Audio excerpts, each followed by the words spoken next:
On Sunday, March 19, 1978, a 15-year-old boy named Willie Bosket was riding the subways looking for someone to rob. He'd been in and out of court on various charges since he was 9, and he'd learned that there was little force behind the dispositions rendered in Manhattan's family court. He faced a hearing on attempted robbery and knew that a loving couple had started proceedings to adopt him as a foster child, since his own father was in prison and his mother had little to do with him. Because the state needed time to process the adoption papers, Willie was out roaming around. One evening, he'd found $380 in the wallet of a sleeping passenger on the subway train, and he'd used it to buy a gun from Charles, the man currently living with his mother in Harlem. A man who told him that using a gun would get him respect on the streets. Charles sold him a .22 for $65. Willie bought a holster and strapped it to his leg. Wearing it made him feel powerful.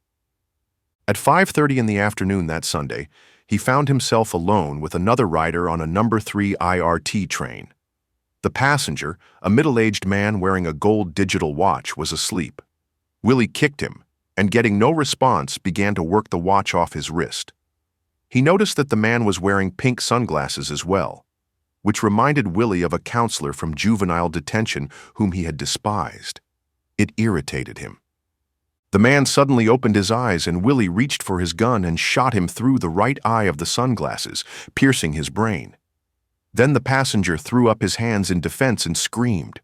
Willie panicked at the thought that he might not die, so he shot him again in the temple. The man fell back against the wall and then slumped to the floor. As the train pulled up to its last stop near Yankee Stadium, Willie took his victim's watch, found $15 in his pants pocket, and also slipped a ring off his finger, which he sold on his way home for $20. The shooting victim was identified as Noel Perez, 44, who worked in a hospital and lived by himself. The papers called it a random shooting with no apparent motive. Little could be done to find the culprit. For Willie, the fatal encounter was his destiny. He'd lived much of his life toward this moment, to know what it was like to take a life. Even more empowering was the fact that no one saw him. He even told his sister what he had done, yet there were no immediate consequences. He'd gotten away with murder, and felt that it was no big thing to kill a man.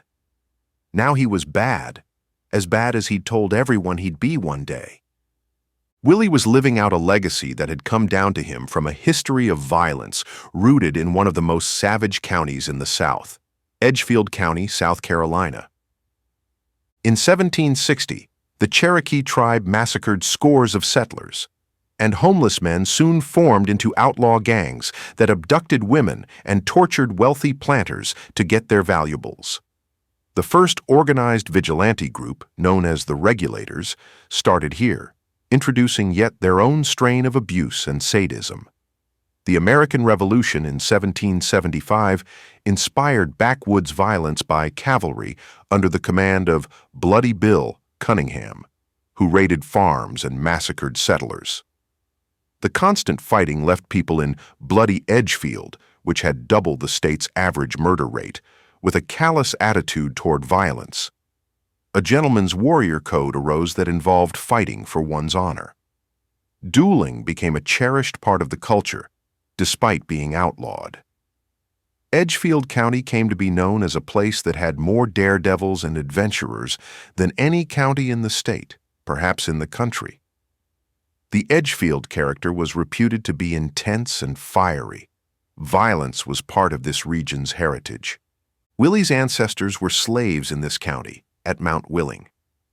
The first Bosket appears on voting records in 1868, after the slaves were freed. The family name came from an Edgefield planter, John Bosket. In 1850, he owned 221 African slaves. He acquired Reuben, who took his master's last name, which eventually became Bosket. Reuben was sold to Francis Pickens, who owned over 500 slaves. He married, and his son Aaron was Willie's great-great-grandfather. Aaron was sold away from his family when he was only 10, to a hot-headed master who was among those responsible for the deepening anger among the slaves toward their white masters. Aaron was freed in 1865 at the age of 17, and he signed a labor contract with a white planter in the area to work in exchange for some of the crop. He married, but life proved to be a constant struggle. He felt that the white men were swindling him, but he understood the necessity to accommodate them. Around him, the Ku Klux Klan were beginning to harass freed slaves, and he wanted to take no chances. He had a son, Clifton, who was called Pud. This boy grew up with a streak of pride and resistance. He wanted respect. Reputation was everything, and he considered himself the white man's equal. Pud was gregarious and persuasive, and since his mother's father had been white, he inherited a light complexion. When he was 21 and working as a sharecropper in the cotton fields, the landlord decided to whip him for being a bad slave. Pud would have none of that, so he grabbed the whip, snatching it away, and pulled the man from his wagon. Then he walked away. Nevertheless, he had gained a reputation that day as someone to be feared. When he was short of money one day, Pud broke into 2 stores, taking $12. He was arrested, but escaped. 3 weeks later, the sheriff recaptured him, and he was sentenced to a year of hard labor on the county chain gang. When he completed his time, he returned to his community as a hero, a bad man. He was getting the respect he wanted, and he was one of a new breed of African-American folk heroes, the black bad man. They could stand up to a harsh, punitive world and not only survive but dish it out as well. They were an explosion of fury and futility. Pud became increasingly more violent, cutting people with a knife when they insulted him, but he also married and had 3 sons, William, Freddie Lee, and James. While they were young, Pud died in a car accident. Nevertheless, they heard their father's exploits recounted in stories, learning the Bosket reputation and recognizing that it now lay on them to defend it. He got respect, and so should they. James noticed that when he mentioned he was a Bosket, people backed away. Their fear made him feel powerful. He wanted to emulate his father, claiming that he was going to grow up to be bad. Soon he carried a knife and took to drinking. He developed seizures as well, and the alcohol made him violent. He once shot at his young wife, Marie, who ran from the house. She complained that he was cruel and abusive, and she went to court to request support for herself and her baby, Willie James, known as Butch. Rather than pay her, James left the state. He was not going to let the white man's court interfere with his life. He began to indulge in a series of petty robberies, getting arrested in New Jersey and winding up in jail. Marie decided to head north as well. At the age of 17, she left her baby with Frances, her mother-in-law, and went to Chicago. Young Butch, left mostly on his own, learned early to be a hustler. His grandmother didn't feed him, so he did anything he could for food. Frances beat him all the time, seeing the devil in him, but it did not stop him from stealing. It only hardened him, and he soon went to live out in the streets. He understood the need to fight to survive, and there in the South, fighting was socially approved. Honor was still important, and Butch had no human attachments to soften his character. He became the toughest boy on his street. Then James returned home, and he often beat Butch badly with his belt. Marie, too, came back, but was not allowed in, so she headed to New York. When 8-year-old Butch was arrested for robbing a woman at knife point, a probation officer saved him from reformatory by taking him to New York to be with his mother. Marie was not happy to see him and made him feel that he was a burden. He learned to ride the subway all day to avoid both school and home. Marie finally kicked him out, and he was taken to juvenile court and then sent to an institution. They could not handle him and sent him back to the court. He was then sent to Wiltwick School for Boys. The place was actually good for him. It was the first place where he formed attachments. He also learned to read. However, when Butch was 14, he was sent to live with his father, who had moved to New York after serving jail time for armed robbery. James began to beat him and punch him again, undoing all the benefits from the reform school, and Butch was ready now to fight back. By this time, he had developed hallucinations and was eventually diagnosed with childhood schizophrenia, which was later changed to conduct disorder. They considered him on his way to becoming a psychopath, a person with no empathy and diminished control over his impulses.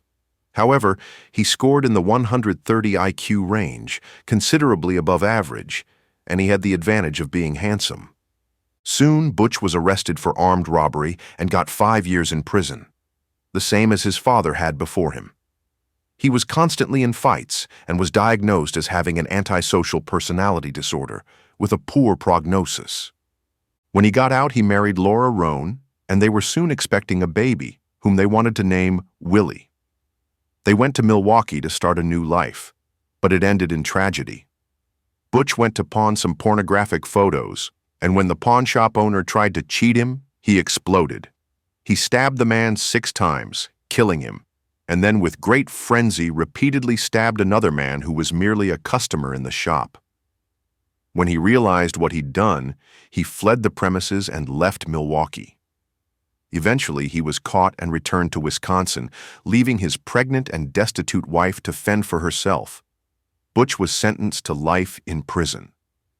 He had made the most horrible mistake he could imagine, and he had no idea how it would affect his son, soon to be born. On Thursday, March 23, 1978, Willie's cousin, Herman Spates, came to wake him up. Willie strapped on his gun and holster and proposed they go get some money. It was only 4 days since he had killed a man, and he was feeling tough. They walked over to the number 3 subway train at 148th Street and Lexington Avenue. In the yard, they spotted a motorman named Anthony Lamort from Brooklyn. He had a CB radio that the boys believed would bring them $100 on the street. They followed him. Lamort was nearing the end of his shift, which involved cutting or adding train cars as demanded, and he spotted Willie and Herman where they didn't belong. "You're not supposed to be here," he said. "Get the hell out." Willie was not going to be told what to do by some white man. That was the enemy. "Why don't you come down here and make us get out?" he challenged. Lamort climbed down the steps of the car he was in and approached them. He thought that Willie looked baby-faced, much too young to be getting into trouble. When he was about 30 feet away, Willie pulled out his gun and demanded the man's radio and money. Lamort, sensing something bad, turned back to the subway car. He heard the boys running toward him, and then came a popping sound. He felt a numbness in his back and right shoulder. Shortly afterward, he heard the boys running away. He walked to the dispatcher's office and said he thought that he had been shot. Willie and Herman got out fast, but over the course of the next 3 nights, pulled 3 more violent robberies. They got $12 from a man they had kicked down the steps to the A train station. Next, they shot 57-year-old Matthew Connolly in the hip when he resisted them. Willie was grabbed and searched, but the Transit Authority patrolman completely missed the gun he'd hid in his pants. When the victim failed to identify him, Willie felt invincible. He knew he was smarter than the law and could get away with anything. On Monday, March 27th, Willie and Herman jumped the turnstile on 135th Street and entered the last car of the uptown train. There was only one passenger on it, a Hispanic man in his late 30s. Willie posted Herman at the front of the car, knowing the man could not get out at the next stop because of the short platform. He took out his gun and demanded the man's money. "I ain't got any," the man told them. That was the wrong thing to say. Willie pulled the trigger. The man slid from his seat to the floor, his blood pooling out around him. Willie went through his pockets and found $2. The man's wallet revealed his name, Moses Perez, no relation to Willie's first victim. Willie flung the wallet in the trash and walked back home with Herman, laughing over his exploit. He felt like a big-time killer now, a bad man. When it made the front pages of the next day's newspaper, he proudly showed his sister. Ironically, that same day, the Division for Youth in Albany had given final approval for Willie to be adopted as a foster child by a couple he had hoped to live with. All of that was now to change. And it was not only Willie's life that would be dramatically altered, but the lives of every kid his age in New York who committed a violent crime. Detective Martin Davin of the 6th Homicide Zone investigated the recent subway killings. There was talk of a serial killer on the loose, and he knew that meant more pressure on him. The fact that Moses Perez's wallet had been found indicated that the killer might be from the neighborhood. A computer search brought up Willie Bosket and Herman Spates, picked up for the shooting of Matthew Connolly. He had not been able to identify them, so they had been released. But since this pair had repeat arrests, Davin thought they should be checked out. Willie was a juvenile at 15, and Davin knew he'd have to be careful. He decided to go after Herman, who was 17. Nevertheless, some ambitious transit cops grabbed Willie on the street and brought him in. That meant he had to find Herman quick, because holding a juvenile too long meant the case might be thrown out. They found Herman with his probation officer. He willingly accompanied Davin, who told him that they knew where he was on the day of the fatal shooting. Herman said he was asleep in a movie theater, but they told him that Willie had already given him up. Herman then insisted that it was Willie who shot the man. He also spilled the beans on the previous murder and revealed the whereabouts of the gun. The detectives got a search warrant and ran into Willie's mother on her way out the door. She reluctantly showed them where the gun was. Then she accompanied them to question Willie. Immediately, he threatened the district attorney and then blundered by admitting he had the gun. In the past, Willie's case had always gone to family court. His various crimes since the age of 9 had been dealt with by sending him to reformatories. However, with the growing rise of juvenile arrests in the mid-70s, the family court system was being revised. In 1976, New York passed the Juvenile Justice Reform Act, which created a new category of juvenile crime, the designated felony. This allowed kids as young as 14 who committed violent acts to be given longer sentences than the traditional limit of 18 months. They could now be sent to a training school for 3 to 5 years. The court was no longer to act as a parent, but to keep the protection of the community in mind as well. District attorneys now came into these court sessions. Assistant DA Robert Silbering acquired Willie's case. They had the gun and a ballistics test that linked it to the murder, but Silbering worried that they had no witnesses and no confession. Anthony Lamort picked Willie out of a lineup, and the DA pressured Herman to testify against his cousin in exchange for a lighter sentence. Even with all of that, there was not much a court could do to a juvenile, despite his long record and a clear indication that he might very well kill again. Willie had made the claim many times to juvenile authorities that his father was a killer, and he was going to be one too. Violence, he had learned, won him respect. Added to that was a mother who had distanced herself from her son, believing that he was just like his father and would come to no good. Growing up, he learned to throw temper tantrums, to hit his teachers, to steal, and in general to live life on his own terms. His grandfather had abused him when he was 9.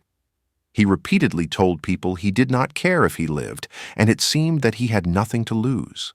Nothing meant anything to him. He never even had to face up to any of his criminal acts against others, because a juvenile was considered incapable of criminal intent, so he easily maneuvered his way through the idealistic cracks of the system and always ended up back home. Violence became a sport that he was good at. By the time he was 11, he was an angry, hostile, homicidal boy whom no one could reach. He showed grandiosity, narcissism, poor impulse control, infantile omnipotence, and a history of self-checkout attempts and daily threats against others. His diagnostic evaluation was antisocial behavior, just steps away from the antisocial personality disorder diagnosis slapped on his father. Willie was not psychotic, but he was certainly dangerous. Even as young as he was at the time, it was predicted that he would eventually kill someone. With this background and whatever evidence he could gather, Silbering prepared to go to court. The trial for Willie Bosket was held in the family court building on Lafayette Street in Lower Manhattan. He was charged with 3 separate felonies, 2 counts of murder and 1 of attempted murder, which meant 3 different trials. Judge Edith Miller had seen Willie before, and she thought him too bright to be in so much trouble. Yet this time in court, he was belligerent to the point of needing to be restrained, and his foul-mouthed manner surprised her. What disturbed her more was his lack of moral sense and his insensitivity to the victims' families.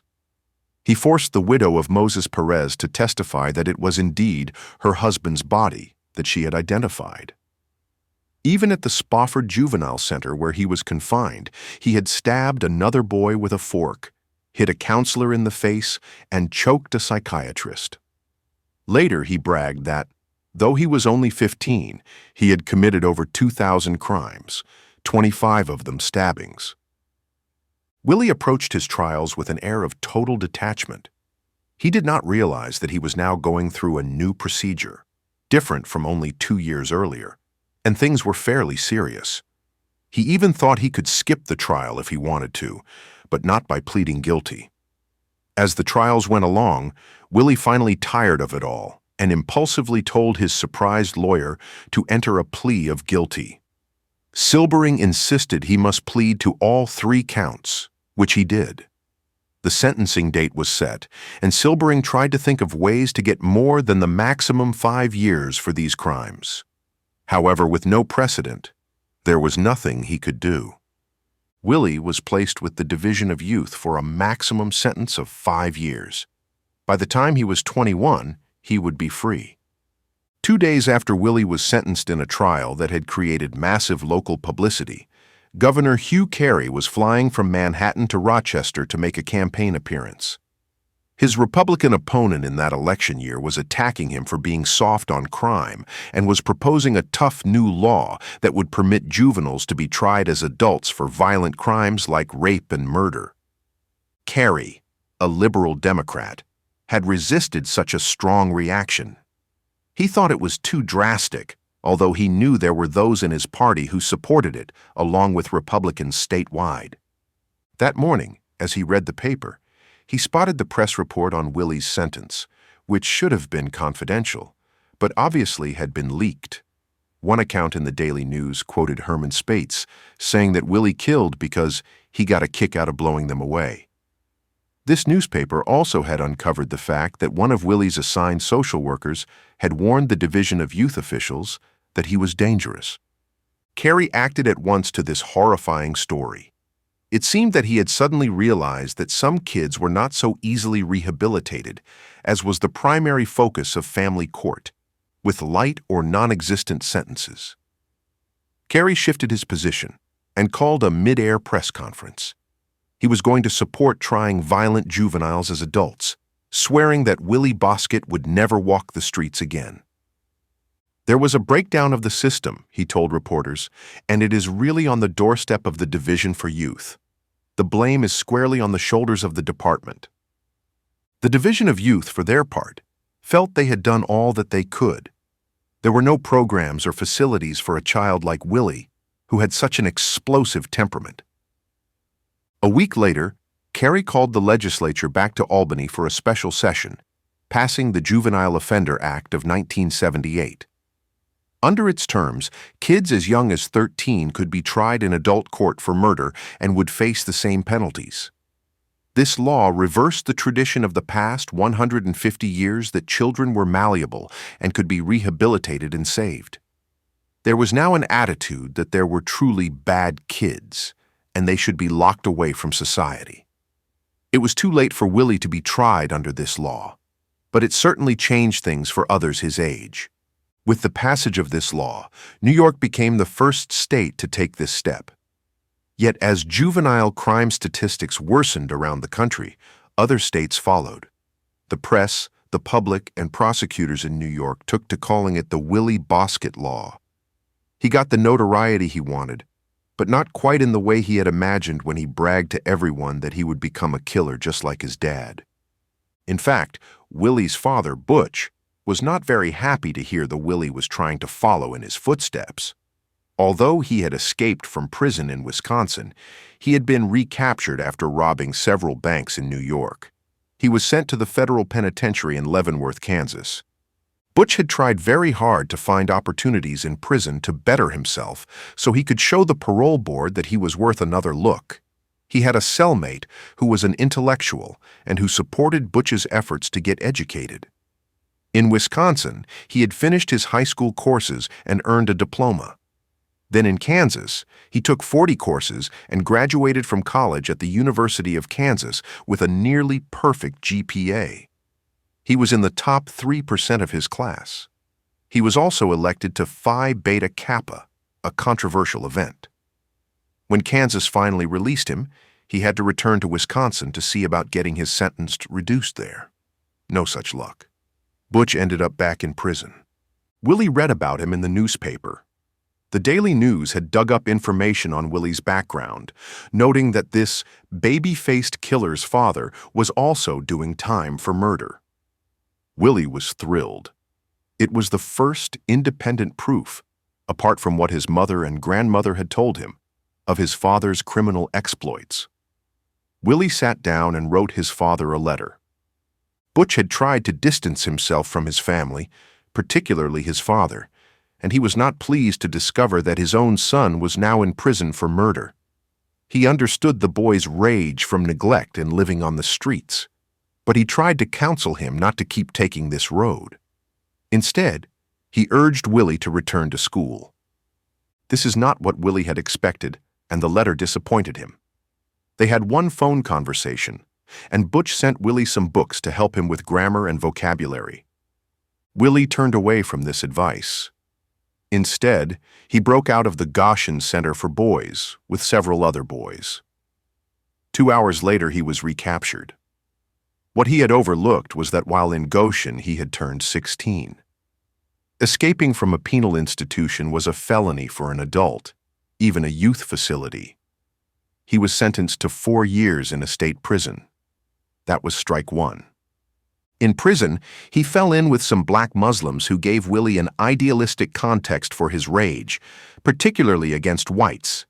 At this point, his relationship with Butch fell apart. He had his own way to go, and his father, a fallen idol, was not going to be part of it. After serving 4 years, Willie was returned to the Division of Youth and placed in another facility for boys. When he turned 21, he was released. He wanted to try to stay out of prison. He met a girl, Sharon Hayward, who had a child, and they decided to get married. He also enrolled in a community college and began to think about having a real future. He even started looking for a job. Unfortunately, it was not meant to be. While visiting his sister one day, a man in her building had an encounter with Willie that ended up in a complaint that Willie had tried to rob him. When Willie explained that this was a misunderstanding, he was arrested. The whole thing seemed absurd but smelled of politics. Willie had gotten off too easy, and the governor was taking the heat for his release. One way or another, Willie was going down. The system that had worked for so long in his favor was now reversing itself. His record now stayed with him, and any little thing accumulated force. Although his juvenile record had been erased, he had developed a bad reputation with the law enforcement personnel. He was not getting off easy any longer.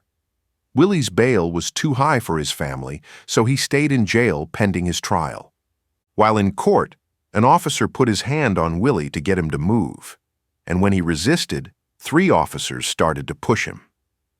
Willie responded with obscenities, and they pushed him against the defense table, which cracked under their weight, and the legs splintered off.